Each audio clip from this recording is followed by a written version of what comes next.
Coenred was king of Mercia from 704 to 709.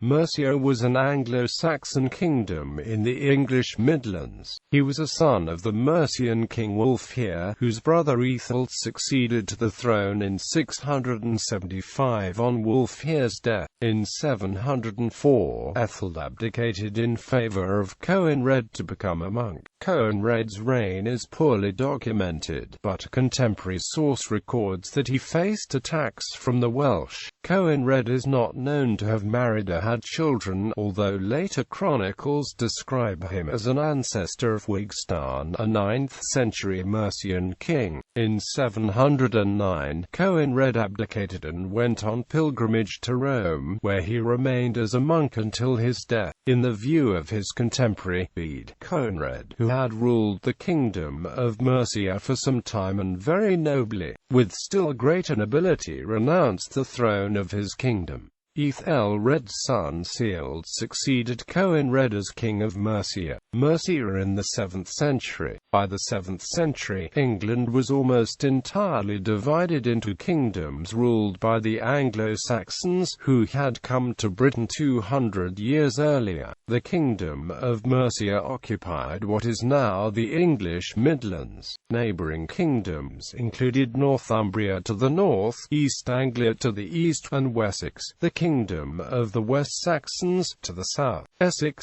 the kingdom of the East Saxons, included London and lay between East Anglia and the kingdom of Kent. The earliest Mercian king for whom there is definite historical information is Penda of Mercia, Coenred's paternal grandfather. The main source for this period is Bede's Historia Ecclesiastica Gentis Anglorum, completed in about 731.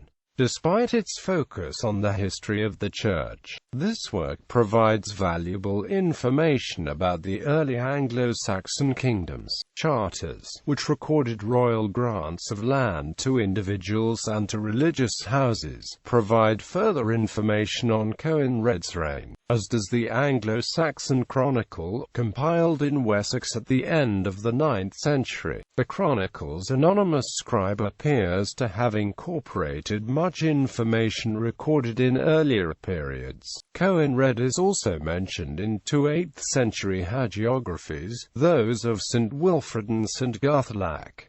Ancestry and reign. In 658, Coenred's father Wulfhere came to the throne of Mercia as the result of a coup, ending a 3-year period of Northumbrian control. Wulfhere was succeeded on his death by his brother Æthelred, Coenred's uncle, possibly because Coenred was too young to rule. Coenred's mother Ermenilda became a nun sometime after Wulfhere's death. Æthelred's decisive victory over the Northumbrians at the Battle of the Trent in 679, followed by the Picts' destruction of the Northumbrian army at the Battle of Dunnecton in 685, reduced Northumbrian power and influence. There is evidence of Mercian activity in the southeast as well. Æthelred invaded Kent in 676, and charters survive in which he confirmed land grants made by Swafherd and Oswine, kings of West and East Kent. Another charter of Æthelred's, dated between 693 and 704, grants land to Wulfhere, the Bishop of London. However, Æthelred does not appear to have sought expansion further south. The growing strength of the West Saxons under Cadwalla IX would have limited Mercian opportunities in that direction. The Anglo-Saxon Chronicle records that in 702 Coenred succeeded to the kingdom of the Southumbrians and that in 704 he became king of Mercia. As the Southumbrians were those who lived south of the Humber, Mercia's northern boundary, the two annals have proved difficult to interpret. Coenred and Æthelred may have ruled ruled jointly for 2 years before Æthelred abdicated, or the chroniclers may have recorded the same event twice, once from a source that was 2 years in error. According to the 8th century life of St. Guthlac, Æthelred appointed Coenred as his heir despite having at least one son of his own. Seal. Æthelred appears to have retained influence during his nephew's reign. The life of St. Wulfhere relates how he summoned Coenred and made him swear to support Wulfhere in his conflict with the church hierarchy. Coenred's sparsely documented reign is mentioned in the life of Guthlac. The author, Felix, reports conflicts with the Britons. In the days of Coenred, king of the Mercians, the Britons, the implacable enemies of the Saxon race, were troubling the English with their attacks, the pillaging, and the devastations of the people. To counter such attacks, Æthelred, who came to the throne in 716, was once thought to have built Wad's Dyke, an earthwork barrier in northern Wales, but this now seems unlikely, since an excavation of the dike in 1997 found charcoal from a hearth which was radiocarbon dated to sometime between 411 and 561. Some surviving charters from Coenred's reign reveal him to have been the overlord of the East Saxon rulers. Wulfhere, an East Saxon king, made a grant in the territory of the Hwicce,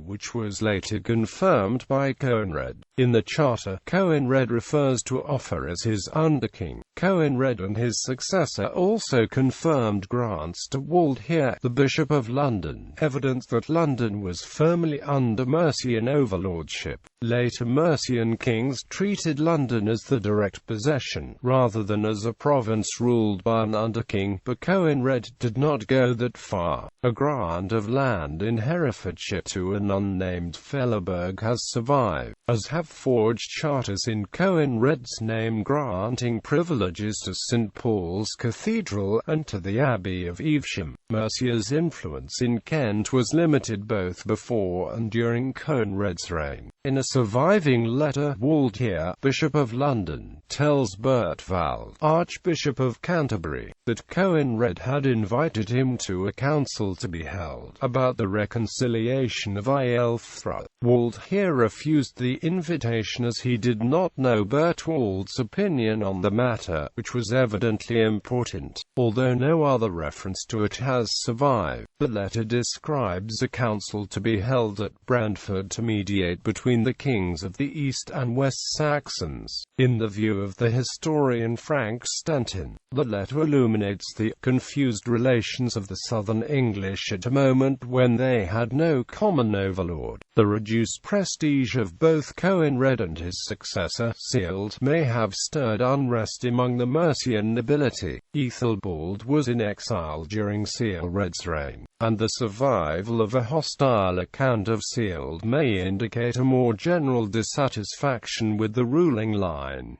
Abdication and succession. Coenred appears to have been a very religious king. Bede tells a story of a companion of Coenred's who since led him to damnation despite Coenred's pleas that he should repent and reform. In 709 Coenred abdicated in favour of his cousin Seald, son of Æthel, in order to become a monk in Rome. Bede's story is cited by the medieval chronicler William of Malmesbury as the reason for Coenred's decision, though this is probably guesswork. Coenred was accompanied by the East Saxon king Wulfhere on his journey to Rome, and was made a monk there by Pope Constantine. The Liber Pontificalis, an early record of the lives of popes, records the arrival of the party. In his time, 2 kings of the Saxons came with many others to pray to the apostles. Just as they were hoping, their lives quickly came to an end. A later source, the 11th century Vita Equini, claims that Egwine accompanied Coenred and Wulfhere to Rome, but historians have treated this with skepticism. Historians have generally accepted Bede's report of Coenred's and Wulfere's abdications,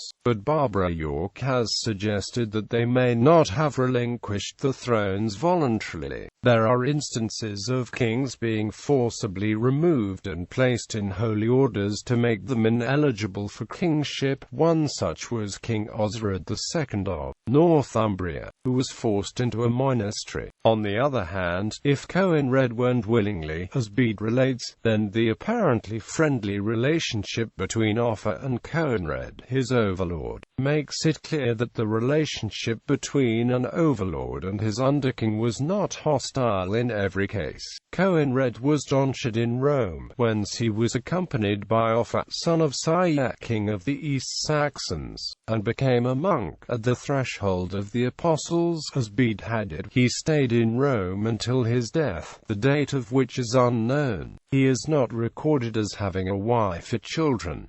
The Evesham Chronicle, kept at Evesham Abbey, however, claimed that he was an ancestor of Wigstein. They do not say whether this was through Wigstein's father Wigmund, son of Wulfhere of Mercia, or through his mother Æthelred, daughter of Wulfhere of Mercia.